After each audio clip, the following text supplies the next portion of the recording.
Buen día, ¿cómo están? Bienvenidos a una nueva clase virtual de Electrotecnia 1. En esta oportunidad vamos a trabajar con el tema corriente alterna.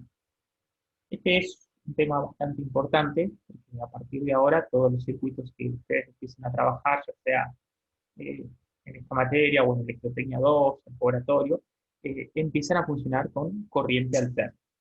Lo que vamos a ver en este video es el principio básico de cómo se genera esa corriente alterna para después poder empezar a trabajar con algunos circuitos.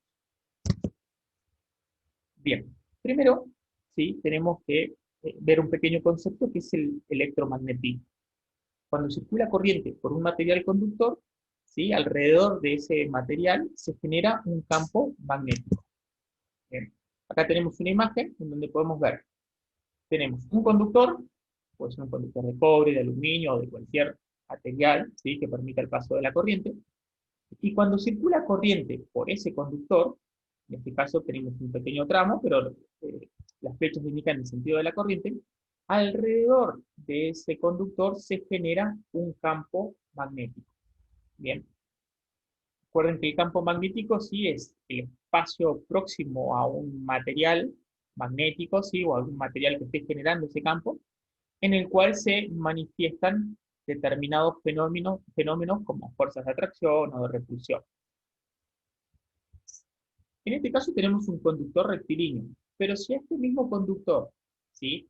Lo dispusiéramos en forma de anillo, es decir, lo curvamos y lo colocamos en forma de anillo, como se ve en esta imagen, bien, haciendo pasar la misma corriente, lo que obtendríamos es que en el interior del conductor la cantidad de líneas que representan el campo magnético sería mayor. Estas líneas que se ven acá se denominan líneas de fuerza y representan, ¿sí? Al campo magnético. Mientras mayor sea la cantidad de líneas de fuerza, eh, más intenso va a ser el campo magnético. Bien, entonces, si a un conductor rectilíneo lo disponemos en forma de anillo, en el interior lo que ocurre es que aumenta el campo magnético. Entonces, con la misma corriente y con el mismo conductor, cambiando solo la forma en la que lo disponemos, podemos lograr aumentar ese campo magnético. Cabe aclarar que de manera natural el campo magnético se genera a través de algunos materiales, como por ejemplo la magnetita, ¿sí? La magnetita es un material que genera un campo magnético de manera natural. Nosotros en este caso, justamente estamos hablando de electromagnetismo porque lo estamos generando a partir de una corriente eléctrica. Bien. Ahora, si en lugar de tener un solo anillo, ¿sí? O una sola espira, esto sería una espira, tuviéramos más espiras, cada una de esas espiras, ¿sí? Estaría contribuyendo o estaría sí, contribuyendo a que aumente el campo magnético. Entonces, si en lugar de tener una espira, tenemos un conjunto de espiras, como se ve acá, bien, acá tenemos un conjunto de espiras, lo que logramos es generar un campo magnético mucho más intenso. ¿Sí? O sea que si tenemos un conductor rectilíneo, que hacemos pasar una corriente, generamos un determinado campo magnético. Si ese conductor lo ponemos en forma de espira, en el interior de la espira ese campo magnético aumenta, y si en lugar de tener una sola espira, lo enrollamos y obtenemos un conjunto de espiras, lo que logramos es que el campo magnético en el interior sea mucho mayor. Entonces, de esta manera se puede generar un campo magnético y a diferencia del campo magnético que genera un imán, ¿sí? Generarlo con corriente, digamos, tiene una ventaja importante, que nosotros podemos variarlo, podemos hacer que cambie su valor, que aumente o que disminuya. ¿Cómo podemos hacer eso? Aumentando la corriente, por ejemplo, si aumentamos la corriente, aumenta el campo magnético, o también aumentando el número de espiras. Si nosotros aumentamos el número de espiras, también aumenta el campo magnético que se genera. ¿Sí? Entonces, generar un campo magnético con este caso, este conjunto de espiras se le llama bobina. Entonces, generar un campo magnético con una bobina, ¿sí? Nos permite, bueno, primero, generar un campo magnético mucho más intenso que en estos dos casos, que en el caso de una sola espira o en el caso de un conductor rectilíneo, y con respecto a lo que sería un imán, nos permite generar un campo magnético variable. O sea que nosotros podemos hacer que aumente o que disminuya con el solo hecho de modificar la corriente o modificar la cantidad de espiras. Bien. Entonces, Esto sería, digamos, el electromagnetismo. Sería generar un campo magnético a partir de una corriente eléctrica, ¿sí? Y bueno, y también poder modificar ese campo magnético. Antes de comenzar con lo que es corriente eléctrica, ¿sí? Vamos a ver una ley que es la que nos explica un poco de por qué se genera la corriente eléctrica. Esta ley se denomina ley de Faraday-Lenz y dice que cuando las líneas de fuerza, ¿sí? Recién veíamos las líneas de fuerza que son las que representan el campo magnético. Cuando las líneas de fuerza que atraviesan el área encerrada por una espira varían con respecto al tiempo, en los extremos de la espira se produce una fuerza electromotriz. ¿Sí? Esta es la expresión matemática de la ley de Faraday-Lenz y que básicamente lo que nos dice es que este símbolo es de derivada, es una función matemática que si ustedes no alcanzaron a verla todavía, la van a ver el año que viene, y básicamente dice que la variación, la derivada representa una variación, un cambio, la variación en el flujo magnético respecto al tiempo genera una fuerza electromotriz que se opone, ¿sí? A dicha variación. Esa sería la definición teórica. Y ahora, ¿qué sería? Básicamente sería esto. Supongamos que nosotros tenemos una espira, ¿sí? Perdón, una espira no, una bobina. La bobina se comporta como un imán. Ya vimos en la diapositiva anterior de que genera un campo magnético y es similar al que se podría generar con un imán. Por eso es que acá en la imagen se ve como rojo y azul, que serían como los polos de un imán. Entonces, cuando se hace pasar corriente por la espira y se genera el campo magnético, estas líneas de flujo, ¿sí? Lo que hacen es dispersarse por el espacio. Mientras más mientras más cerca se esté del imán, mayor va a ser el campo magnético, ¿sí? Por lo tanto, voy a tener mayor concentración de líneas de fuerza. Mientras más me alejo del imán, va a ser menor la cantidad de líneas de fuerza, por lo tanto va a ser menor la concentración del campo magnético. Ahora bien, supongamos que tenemos una espira, ¿sí? Aparte de la bobina que tenemos acá, con la que estamos generando un campo magnético, tenemos una espira.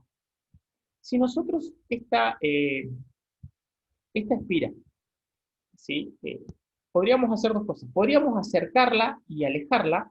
Si nosotros la movemos, ¿sí? La acercamos y la alejamos, la cantidad de líneas de fuerza que atraviesan el área encerrada por la espira va a ser variante, va a estar cambiando. Mientras más se acerque, mayor líneas de fuerza van a atravesar el área que encierra la espira, y mientras más se aleje, menor va a ser esa cantidad.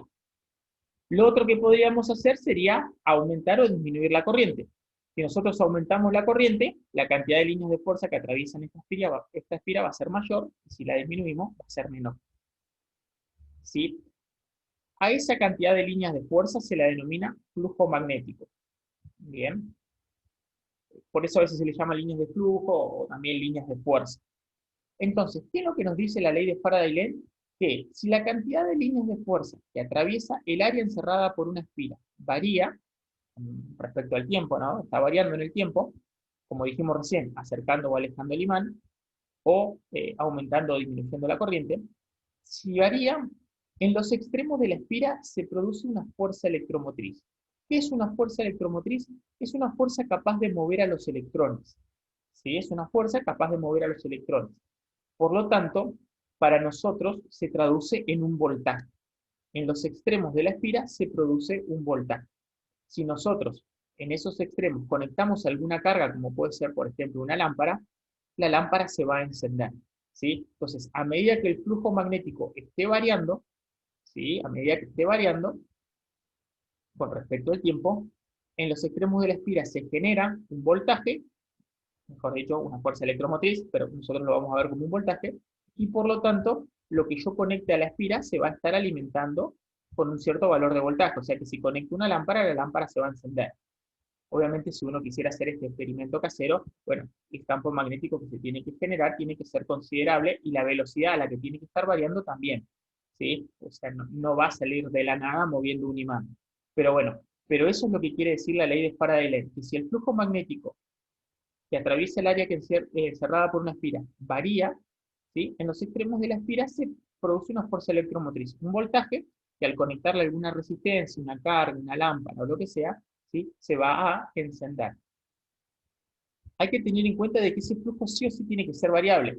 Si la corriente es fija y el imán no se está moviendo, el flujo magnético que atraviesa el área es constante, o sea, no cambia, y si no cambia, la lámpara va a estar apagada, o sea que no se va a generar esa fuerza electromotriz.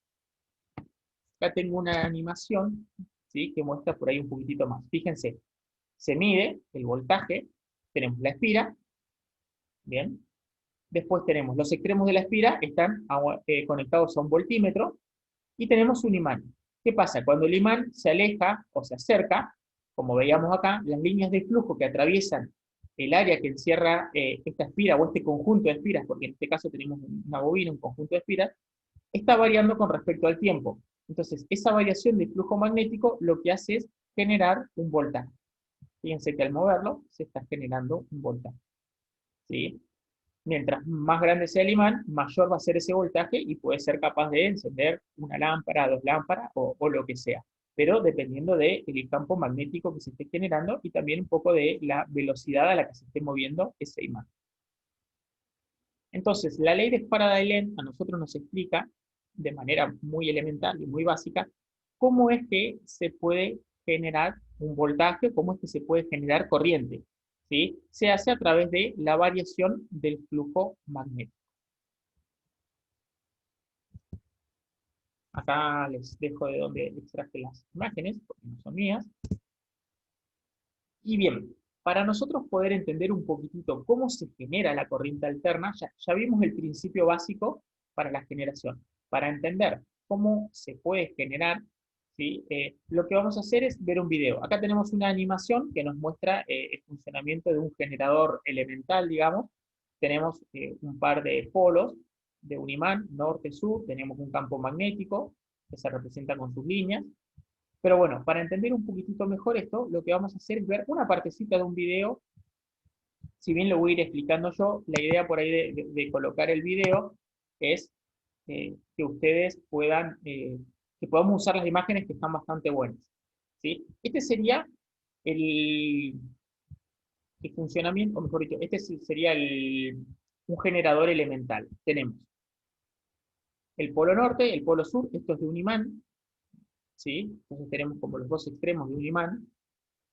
Fíjense que acá esto que se ve como cortado quiere decir que esto sigue en realidad. Nosotros no podemos, un imán no se puede dividir y partir en polo norte y en polo sur. Eso no se puede hacer, ¿sí?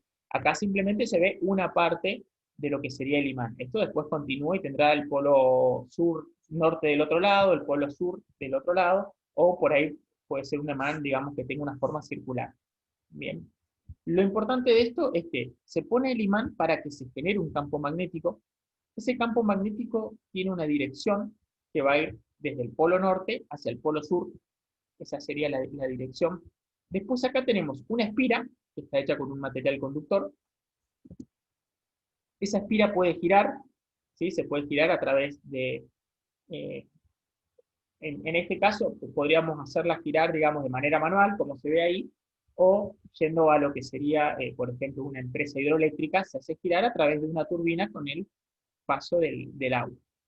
Después tenemos, esa espira está conectada a algo que se llaman anillos rozantes, ¿sí? Cada extremo de la espira está conectada a un anillo distinto, y estos anillos pueden girar.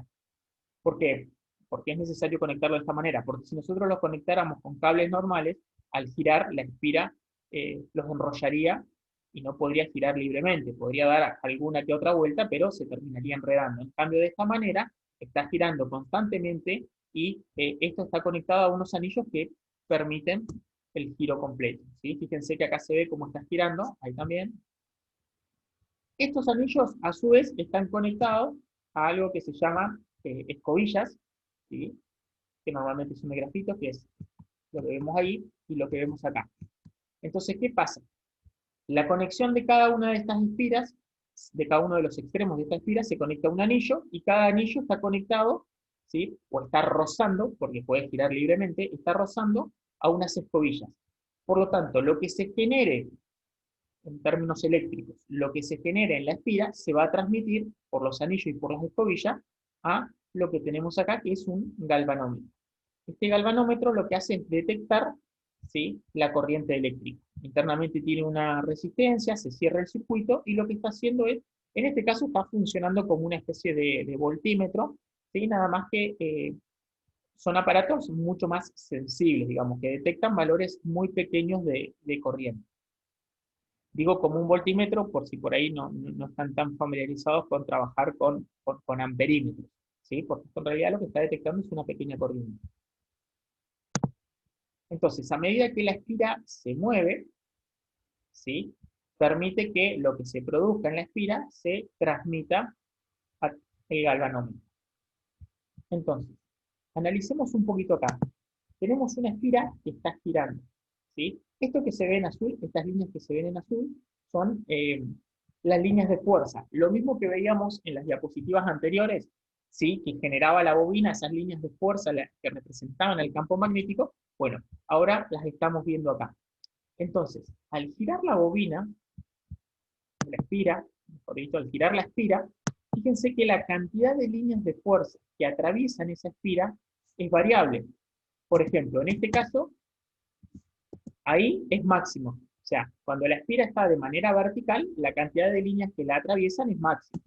Cuando la espira está horizontal, o en ese caso se ve casi horizontal, pero si está horizontal, la cantidad de líneas que la atraviesan sería mínima o ninguna. Entonces, a medida que esto va girando con un determinado ángulo, cada vez son más o menos la cantidad de líneas de fuerza que atraviesan esa espira. Bien, entonces, el flujo magnético, ¿sí? Que está representado por esas líneas azules que vemos ahí, el flujo magnético que atraviesa el área que encierra la espira es variable, está cambiando constantemente, ¿sí? En el caso anterior de la ley de Faraday, nosotros veíamos que el imán o que la bobina se movía. En este caso, lo que se mueve es la espira y las líneas de flujo quedan quietas. Entonces, acá lo que se está dando es la ley de Faraday-Lenz. Al hacer girar una bobina, a una espira, la cantidad de líneas de fuerza que atraviesan esa espira está variando con respecto al tiempo. Entonces, en los extremos de la espira se produce una fuerza electromotriz. Y eso, ¿sí? Conectado a los anillos rosantes, a las escobillas y al galvanómetro, produce una corriente que se está midiendo acá en el instrumento. ¿Sí? Fíjense que al moverse se está moviendo, se está midiendo la corriente. En un sentido se está generando corriente en un sentido y en el otro. ¿Qué quiere decir eso? Que en determinado momento, ¿sí? En determinado momento, cuando esto va de 0 grados a, supongamos que tomamos un instante de referencia, y cuando la espira está a 0 grados y se mueve hasta 180, la corriente está circulando en un sentido. Bien, el positivo está de un lado, el negativo está del otro. Entonces, el galvanómetro se mueve hacia algún determinado lugar, ¿sí? Por ejemplo, hacia la derecha. Cuando esto va, la espira, que iba de 0 a 180, cuando pasa a ir de 180 a 360, o de 180 a 0 otra vez, ¿sí? Recuerden que 0 y 360, digamos, están en el mismo punto. Cuando va de 180 a 360, la corriente está yendo en sentido opuesto. Por lo tanto, el galvanómetro va a marcar hacia el otro lado. Eso es lo que podemos ver ahí. Si va hacia un lado o hacia el otro, dependiendo del ángulo que vaya tomando la espira. Y así, este sería el esquema de un generador elemental. Se hace mover la espira, bien, y en los extremos de la espira se genera una corriente eléctrica. Bien, en realidad lo que se genera es una fuerza electromotriz y después, a través de un circuito, como por ejemplo el que tenemos acá, conectado con cables, instrumentos y demás, se genera la corriente eléctrica. Ya sabemos que para que la corriente eléctrica se genere, necesitamos que el circuito sea cerrado, ¿sí? Si el circuito está abierto, si solamente tengo los extremos de la espira, lo que se produce sería una fuerza electromotriz que para nosotros se traduce en un voltaje. Bien. Ahora, si nosotros pudiéramos ir midiendo ese voltaje que se genera en los extremos de la espira y pudiéramos ir en cada instante de tiempo medirlo y ir armando una tablita de valores y ir armando un gráfico, ¿sí? Obtendríamos un gráfico de la siguiente manera. Vamos a adelantar un poquito. Supongamos que esto es el tiempo, ¿sí? Y acá tenemos, vamos midiendo el voltaje. Entonces, para cada valor que vaya midiendo el galvanómetro, nosotros lo vamos anotando y vamos haciendo un gráfico. ¿Bien? Entonces, fíjense cómo va a ir aumentando el voltaje a medida que esto se va moviendo. El voltaje aumenta, aumenta, aumenta, hasta que llega a un punto, ¿sí?, en donde ya llegó a su valor máximo. Ahí, cuando la espira está de manera horizontal, se llegó al valor máximo. Fíjense que inició en 0, fue aumentando hasta que se llegó a su valor máximo. A partir de ahora, la espira, ¿sí?, va a seguir girando, pero este valor va a empezar a disminuir, ¿sí? Si nosotros lo podemos ver acá en el instrumento, fíjense que ahí empieza a disminuir, se la espira sigue girando, siempre gira en el mismo sentido, que sería en sentido horario, ¿bien? Y la espira, el voltaje empieza a disminuir. ¿Hasta cuándo? Hasta que queda a 90 grados. Cuando la espira quedó a 90 grados, el voltaje que se está midiendo sería 0. ¿Sí? Lo que se induce es 0.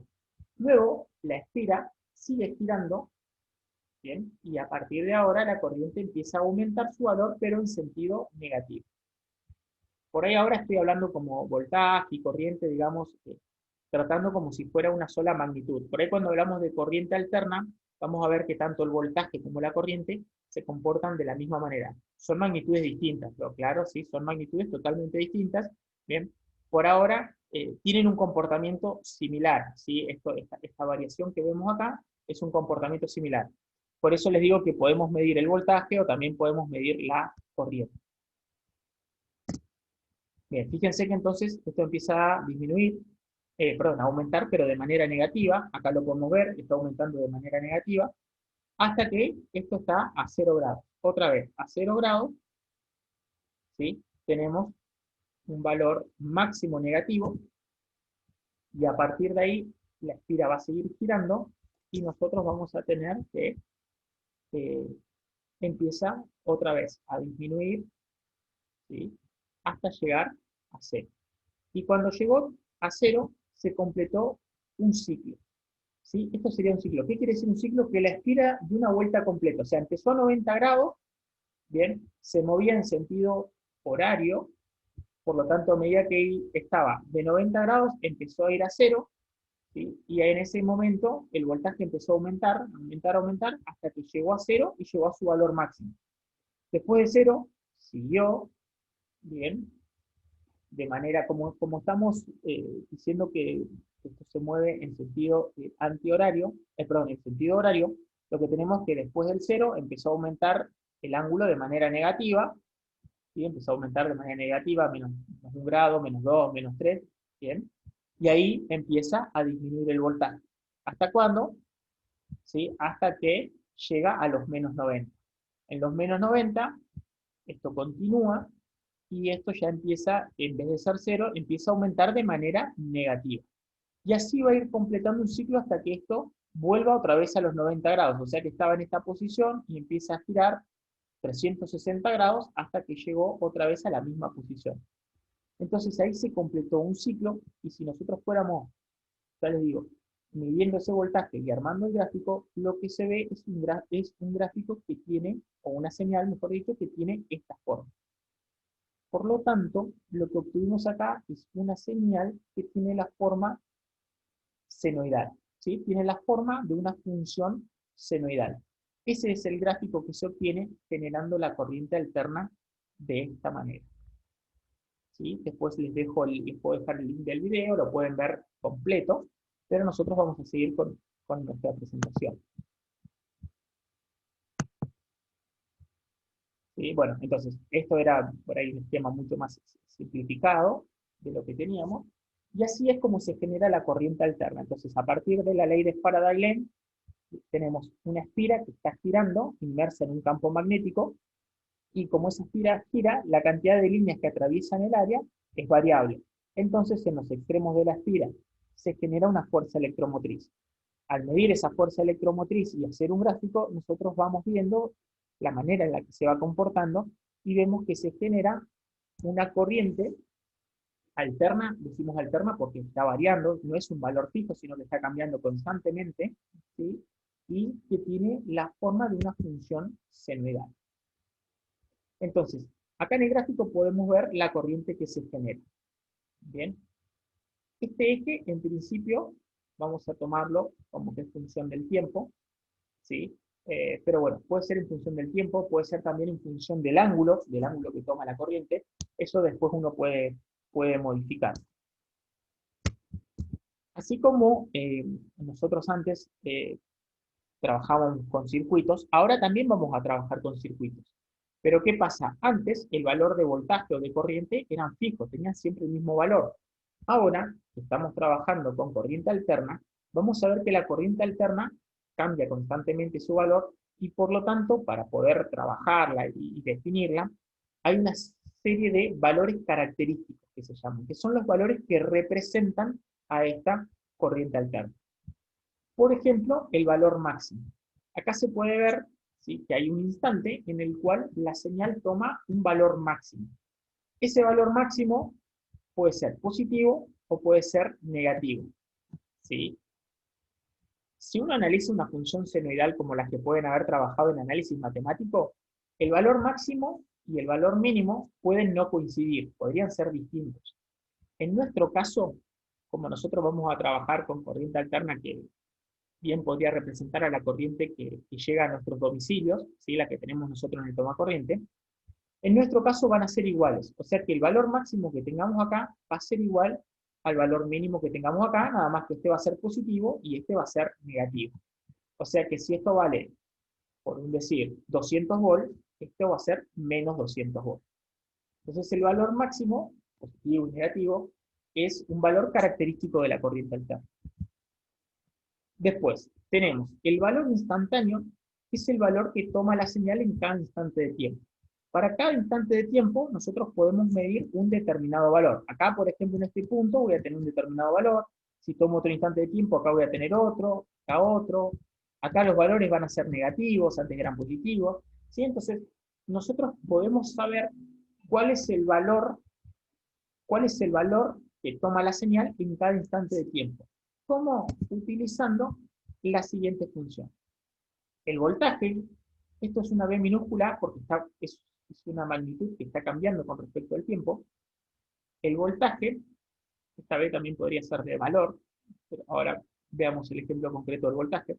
Si esto representa la señal de voltaje, el voltaje va a ser igual al valor máximo, el valor máximo que tome la señal, por cada ciclo que nosotros tengamos, el valor máximo va a valer siempre lo mismo. O sea que este valor máximo de acá es el mismo que el de acá. Y si tuviéramos otro ciclo más, o sea, mientras transcurre el tiempo van a ir apareciendo distintos ciclos. Entonces, este valor máximo es el mismo acá, acá y en cualquier ciclo que aparezca. Entonces, el valor instantáneo se va a calcular como el valor máximo por sen, es la función seno, la función matemática seno, por el seno de W por T. W es la velocidad angular, bien, y ahora la vamos a explicar en un ratito. Vamos a explicar qué es esa velocidad. Entonces, si nosotros queremos saber cuánto vale, por ejemplo, en un determinado instante de tiempo, los 2 segundos a los 3, podemos reemplazar acá el tiempo, la velocidad angular es un valor constante, una vez que lo calculemos, ya después ese valor se mantiene, y el valor máximo también es un valor constante. Entonces nosotros podemos hacer esta cuenta y saber en cada instante de tiempo cuánto vale la señal, ¿sí? De cuánto sería el valor de voltaje en cualquier instante de tiempo. A eso se le denomina valor instantáneo. Bien.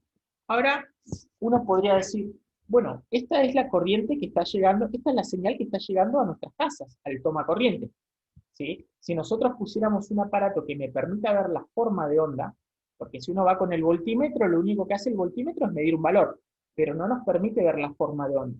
Si uno colocara un instrumento que le permita ver la forma de onda, vería esto que está acá. Ese instrumento se llama osciloscopio, o sea, existe y se puede utilizar. Nada más que es bastante caro, por eso por lo general uno lo que tiene es un voltímetro y no un osciloscopio. Pero es un valor es un instrumento que existe y ya les digo, nos permite ver la forma de la señal. Entonces uno podría decir, bueno, pero si mi señal está cambiando en cada instante de tiempo, si está cambiando en cada instante de tiempo, ¿cómo hacemos nosotros para ir al toma corriente y, por ejemplo, medir 220 volts? O sea, no es que justo lo agarramos en un instante donde vale 220. De hecho, podemos dejar el instrumento conectado 1 hora, 2 horas, y lo que vamos a medir es 220 volts. en teoría. En la práctica puede ser que tengamos un poquito menos, 219, 218, puede ser un poco menos, dependiendo de la época del año. Incluso hasta puede haber una variación. Pero nunca nos va a pasar de que vamos a poner el instrumento y vamos a medir 0, 10, 20, 40, menos 10, menos 50. Eso no nos va a pasar. Siempre vamos a estar midiendo un valor relativamente constante. Entonces, ¿qué es lo que ocurre? Se definió un valor de referencia para la corriente alterna, ¿sí? Un valor que la represente, que se denomina valor eficaz. Y ese valor eficaz es el valor que miden los instrumentos de medición. Todos los instrumentos de medición, todos los voltímetros, amperímetros, todo, lo que hace es medir el valor eficaz. Entonces, repito, ese 220 no es ni el valor intermedio de la señal, no es el valor máximo, es un valor eficaz. Bien, la forma en la que se definió, ¿sí? Básicamente lo que se tuvo en cuenta son los efectos caloríficos que produce, ¿sí? Ese valor con respecto a lo que produciría un valor de corriente continua. Por ahí lo podemos charlar más adelante si ustedes quieren, para ver cómo se hizo para definir el valor eficaz. Pero lo que tenemos que tener en cuenta ahora, y que es lo importante, ¿sí? Es que es el valor que representa la corriente alterna y que además es el que mide los instrumentos. O sea que cuando nosotros estamos hablando de un valor de corriente alterna y no especificamos qué tipo de valor es porque asumimos que es un valor eficaz.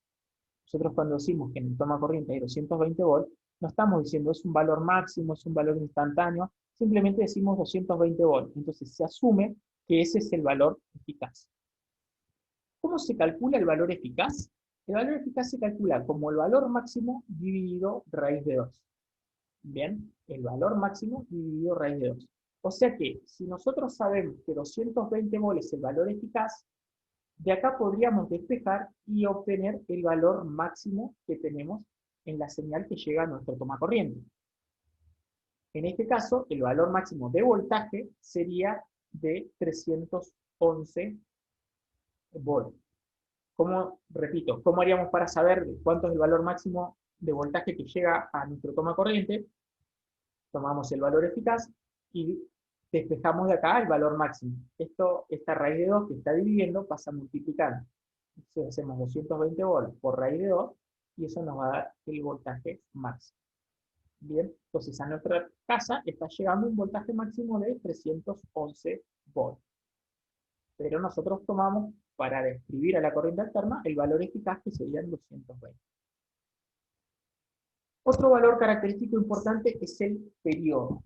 El periodo es el tiempo que tarda la señal en completar un ciclo. Fíjense que acá es el tiempo que tarda la señal en completar un ciclo. Bien, o sea que todo este lapso de tiempo, desde acá, desde que inicia hasta que vuelve a ser 0, ¿sí? Pasando por este 0 también, porque acá solo completó la mitad del ciclo positivo, acá la mitad del ciclo negativo, y acá completó el ciclo completo. Entonces, este tiempo se denomina periodo de la señal. Otro valor importante es la frecuencia. La frecuencia es la cantidad de ciclos, ¿sí?, que se realiza en un determinado tiempo. En particular, cuando hablamos de corriente alterna, ¿sí?, decimos que es la cantidad de ciclos que se realizan en un segundo. Una definición general aplica a cualquier medida de tiempo, ¿sí? O sea, es la cantidad de ciclos en un determinado tiempo. Ahora, en particular, para la corriente alterna, la frecuencia es la cantidad de ciclos en un segundo, ¿sí? Entonces, la cantidad de ciclos que se realizan en un segundo, a eso lo determinamos frecuencia. En la Argentina se trabaja con una frecuencia de 50 Hz, ¿sí? O sea que la frecuencia que tiene la señal que está llegando a nuestros tomacorriente es de 50 Hz. ¿Qué quiere decir eso? Que esto se está realizando 50 veces por segundo, ¿sí? El Hertz es una unidad de medida que es 1 dividido segundo. Entonces, repito, la corriente que llega a nuestras casas, ¿sí?, que se genera, por ejemplo, en las hidroeléctricas, está llegando con una frecuencia de 50 Hz. O sea que esto se repite 50 veces en un segundo. O sea que empieza en 0, va a un valor máximo de 311 volts, viene a 0, después va a menos 311 volts, después vuelve a 0, y eso lo hace 50 veces en un segundo. Bien. La forma de calcular la frecuencia, o mejor dicho, la forma de relacionar el periodo y la frecuencia matemáticamente es esta. El periodo es la inversa de la frecuencia. O sea que si nosotros decimos que la frecuencia es de 50 Hz, por ejemplo en Argentina, acá, ¿sí? Lo voy a modificar acá sobre la marcha, ¿sí? Perdón. El periodo se mide en segundos. Lo que se mide en Hz es la frecuencia. Lo voy a corregir, así ya queda. Disculpen que ahí justo interrumpa el video, pero ahí, ahora sí quedó bien. ¿Sí? Entonces, la frecuencia se mide en Hz y el periodo se mide en segundos. O sea que dijimos, la frecuencia en Argentina es de 50 Hz. Entonces, si hacemos 1 dividido 50, eso nos daría, ¿sí? 1 dividido 50, nos daría la cantidad de tiempo que tarda la onda en completar un ciclo. O sea, la cantidad de tiempo que tarda la señal en completar un ciclo. Bien, esto nos daría 0,02 segundos o 20 milisegundos. O sea que la señal desde que arranca en 0, va al valor máximo, viene a 0, después al valor mínimo y otra vez a 0, eso lo hace, ¿sí? En 0,02 segundos. Esa es la frecuencia, perdón, ese es el periodo que se corresponde con una frecuencia de 50 Hz. Y el último valor característico que vamos a ver es la velocidad angular. La velocidad angular, ¿sí? Es la velocidad a la que se está generando básicamente esta señal. Vieron en el videito que vimos que la espira estaba girando. Bueno, esa espira gira con una determinada velocidad. Esa es la velocidad angular. La velocidad a la que está girando la espira. Bien, o sea, en el caso de la velocidad angular se define, ¿sí? Como la cantidad de grados, por ejemplo, si lo hablamos en grados, la cantidad de grados que se recorren en un determinado tiempo. Bien, entonces en este caso, cuando hablamos de velocidad angular, justamente hacemos referencia a eso, ¿sí? Al recorrido que está haciendo la espira. Por lo tanto, es la velocidad a la que se está moviendo la espira. Esa velocidad es fija, no se puede cambiar, ¿sí? En el caso de Argentina, esa es la velocidad que nos garantiza a nosotros que la frecuencia sea de 50 Hz. Si esa velocidad cambiara y se hiciera más rápido, si las espira se las hace girar de una manera más rápida, bien, lo que va a pasar es que la frecuencia va a cambiar. Esa frecuencia va a pasar así a ser cada vez menor, va a ser un valor mayor. Si aumenta la velocidad angular, va a aumentar el valor de frecuencia. Lo cual no es bueno. No es bueno ni que aumente ni que disminuya. ¿Por qué? Porque todos los dispositivos electrónicos vienen preparados para una determinada frecuencia. Si la frecuencia cambia, los dispositivos dejan de funcionar correctamente. La relación que hay entre la frecuencia y la velocidad angular, ¿sí? Está dada por esta ecuación. La velocidad angular se calcula como 2 por pi por la frecuencia. Y la unidad de medida son los radianes por segundo. ¿Sí? Bien, entonces, esos serían los valores característicos con los que nosotros vamos a trabajar. O sea que en este video vimos, bueno, que se puede generar un campo magnético a través de una corriente alterna, perdón, a través de un determinado valor de corriente. Después vimos la ley de Faraday-Lenz, vimos cómo se genera la corriente alterna y vimos cuáles son los valores característicos de esa corriente alterna. Con estos valores nosotros vamos a trabajar en los próximos días con los circuitos eléctricos. Así que bueno, espero que se haya entendido y si no, me pueden preguntar en las clases de consulta online o a través de Classroom o por mail. Saludos.